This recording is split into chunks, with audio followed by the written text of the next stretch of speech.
नमस्कार साथियों, पर्याप्त क्लासेस में आपका स्वागत है। हमने देखा प्राचीन इतिहास के बारे में जो कि केवल यूपी पर ही बेस्ड था। आज हम मॉडर्न इंडिया को देखेंगे जो केवल यूपी पर ही बेस्ड होगा। हम इंडिया को नहीं पढ़ेंगे, केवल यूपी वाले को यहाँ पर देखेंगे। इंडिया का जीके हम अलग पढ़ेंगे। तो 1840 से 1853 के मध्य झांसी, जालौन, हमीरपुर, डलहौजी की हड़प नीति के अनुसार अंग्रेजी राज्य में मिला लिया गया था। अब जो 1857 की क्रांति का विद्रोह था, शीघ्र ही अलीगढ़, बरेली, लखनऊ, कानपुर और इलाहाबाद को स्वतंत्र कराने के बाद विद्रोही सैनिक और जमींदारों ने क्या किया, वहां पर अपनी सरकारें स्थापित कर ली। 1857 में इन महान विप्लव में बरेली का प्रशासन खान बहादुर खान ने नामक जो रोहिल्ला सैन्य अधिकारी थे उसने ग्रहण कर लिया। 1857 के इस महान विप्लव में कानपुर के प्रशासन पर नाना साहिब का अधिकार हो गया एवं इलाहाबाद पर एक अध्यापक मौलवी लियाकत अली का अधिकार हो गया। लखनऊ में विद्रोह का नेतृत्व बेगम हजरत महल कर रही थी।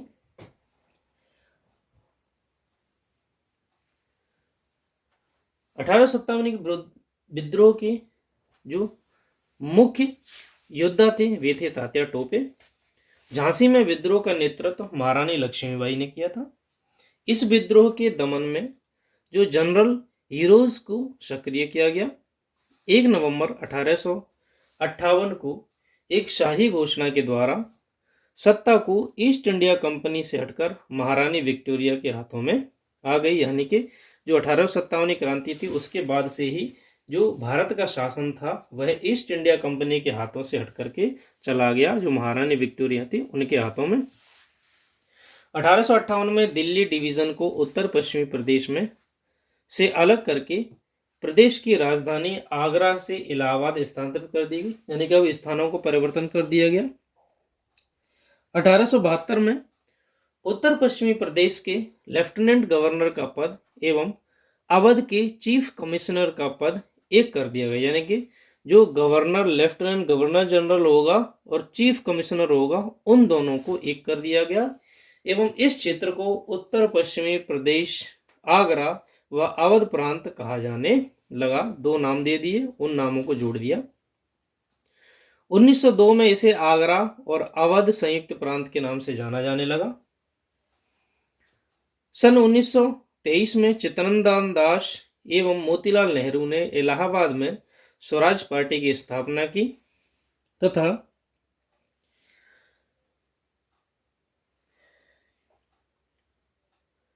भारतीय राष्ट्रीय कांग्रेस के उत्तर प्रदेश में सन 1947 तक कुल 9 अधिवेशन हुए।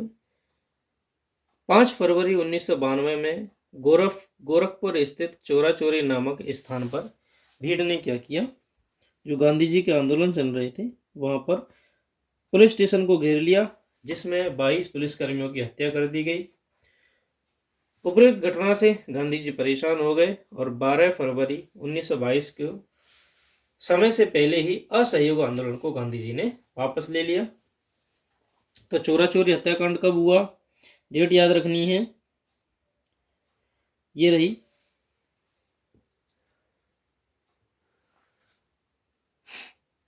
42 है, सॉरी 92 नहीं है, 42 है, 42 है। डेट गलत हो गई है, मिसप्रिंट हो गई है, सही कर लेना इसे आप। 5 फरवरी 1942 को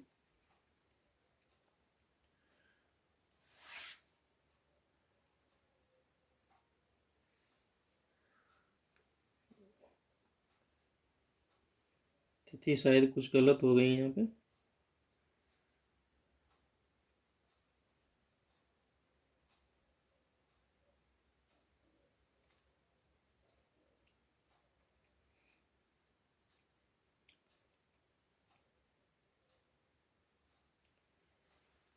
बाईस है, 42 नहीं है, 22 है तिथि वहां पे। फिर जो फरवरी में ही है आंदोलन को समाप्त कर दिया गया। संयुक्त प्रांत में लखनऊ के समीपवर्ती क्षेत्र 1920 से 22 के मध्य किसानों के बीच चले एक आंदोलन का नेतृत्व मदारी पाशी नामक किसान ने किया था। 1937 में इसका नाम संयुक्त प्रांत कर दिया गया। वर्तमान में नाम 12 जनवरी 1950 को इसका उत्तर प्रदेश नाम किया गया। तो इस क्षेत्र का उत्तर प्रदेश नाम कब पड़ा? 12 जनवरी 1950 को। राज्य पुनर्गठन आयोग की सिफारिशों के अनुसार संयुक्त प्रांत का नाम बदलकर उत्तर प्रदेश कर दिया गया। 1 नवंबर 1956 को राज्य का वर्तमान स्वरूप अस्तित्व में आया। उत्तर प्रदेश का विभाजन करके 9 नवंबर 2000 को उत्तराखंड के नाम से एक नए राज्य का निर्माण कर दिया गया। यहाँ पे कुछ तिथियां दी गई हैं एवं कांग्रेस का अधिवेशन दिए गए हैं, उन्हें हम देखते हैं।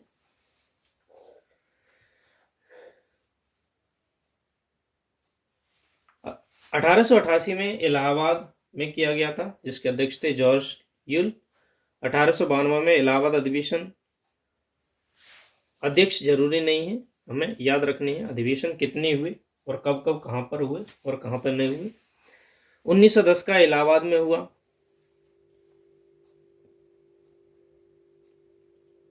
1899 का भी लखनऊ में हुआ, जिसके अध्यक्ष थे सौमेंद्र चंद्र दत्त। 1916 में लखनऊ में आया, अंबिका चरण मजूमदार थे उसके अध्यक्ष। 1925 में कानपुर में हुआ, श्रीमती सरोजनी उसके अध्यक्ष थी। 1936 में लखनऊ में हुआ, 1905 में बनारस में हुआ एवं 1946 में मेरठ में हुआ।